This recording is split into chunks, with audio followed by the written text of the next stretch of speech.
Нурпресстен жаңылыктар түрмөгү саламатсыздарбы? Россияга импортталып жаткан продукцияларды көзөмөлдөөдө Кыргызстандан барган жүгөрү үрөндөрүнөн ГМО табылган.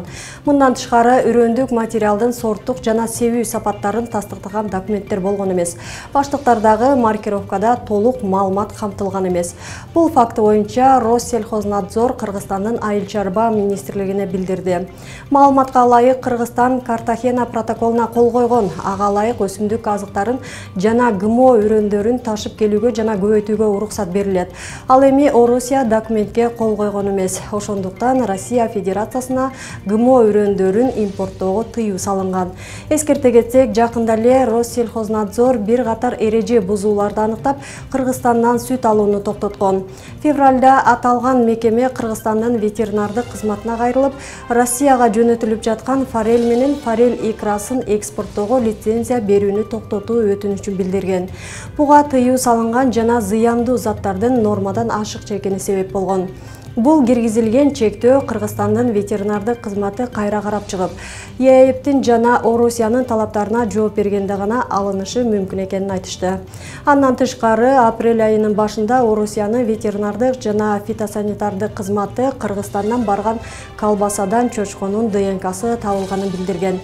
Мындай көрүнүштөрдү айрымдары саясатка байланыштырса, ал эми министрлер кабинетинин төрагасы Акылбек Жапаров чоң саясатты көрбөй турганын айтты. Ал арада Германия Кыргызстандын фермерлери үчүн сүт азыктарын кайра иштетүү боюнча окууларды уюштурууну ниеттенүүдө. Бул тууралуу Германиядан иш сапары менен келген делегация билдирди. Сүт азыктарын Россиянын рыногуна сатууда пайда болгон көйгөйлөрдү эске алуу менен окутуу өз убагында сунушталууда. Немис ишкерлери айыл чарба, текстиль, жеңил автомобиль, тоген, логистика, сода, станоктор жана башка тармактарда кызматташууну сунуштайт. Белгилей кетсек, акыркы жылдары Кыргызстан Германияга кара өрүк жана жаңгак экспорттой баштады. Адистердин айтымында Германиянын рыногуна кирүү үчүн келечектүү товарлар жүн жана топоздун териси. Апрель айынын ортосунда УКМК Бишкектин абройлуу мектептеринин биринин 9-11 класстын окуучулары баңгизат менен кармалганын жарыялаган. Бул жаңылык укук коргоочулардын нааразычылыгын жаратты. Алардын айтымында укук коргоо органдарынын аракетсиздигинен балдар жабыркап жатат. Эгерде мындай көрүнүштөрдү алдын албаса, ар бир экинчи окуучу кылмышка тартылат.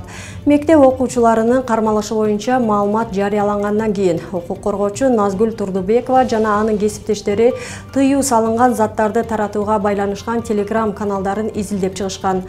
Ал жака миңдеген адамдар катталган. Анын айтымында ата-энелерде бул каналдардын болушуна жол берилгенине нааразы болуп кайрылышууда. Психикалык ден соолук жана коомдук уюмунун дарыгери Бурул Макенбаеванын айтымында мындай кырдаалда өспүрүмдөр эки эсе курмандыкка кабылат.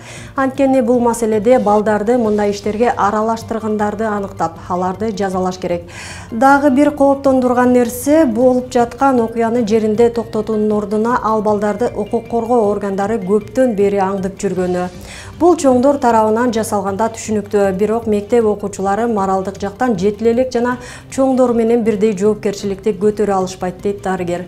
Мектеп окуучуларынын кылмыштуулукка тартылышы чоң тынчсызданууну жаратат, анткени бул жаштарды башка кылмыштарга түртүүдө. Андан тышкары көрүнүп тургандай, бул күрөөчүлөрдү андан кийин сатуучулар сабап жатышат. Ошондуктан бийликтегилер маселени жоюу үчүн чукул чараларды көрүүгө милдеттүү. Өспүрүм курак бул өсүп келе жаткан мүмкүнчүлүктөр, жөндөмдүүлүктөр, умтулуулар, энергия жана чыгармачылык менен мүнөздөлөт. Өспүрүмдөр өзгөрүүлөрдүн агенттери жана алардын үй бүлөсүнө, коомчулугуна жана өлкөлөрүнө оң салым кошо ала турган негизги факторлордун жана ресурстардын бири. Демек, коом өспүрүмдөргө өткөрүп бере алган жүк зордук, зомбулук, адилетсиздик, ишенимсиздик сезими болсо, кийинки муундарда зордук, зомбулук мындан да көп эсе болору талашсыз. Бишкекте жеке үйлөрдө жана батирлерде бала бакча ачууну каалагандар үчүн шарт түзүлмөкчү. Мэрияда билдиргендей, мектепке чейинки билим берүү кызматын көрсөтүүнү каалагандардын бардыгы атайын 3 күндүк окуудан өтүшү керек.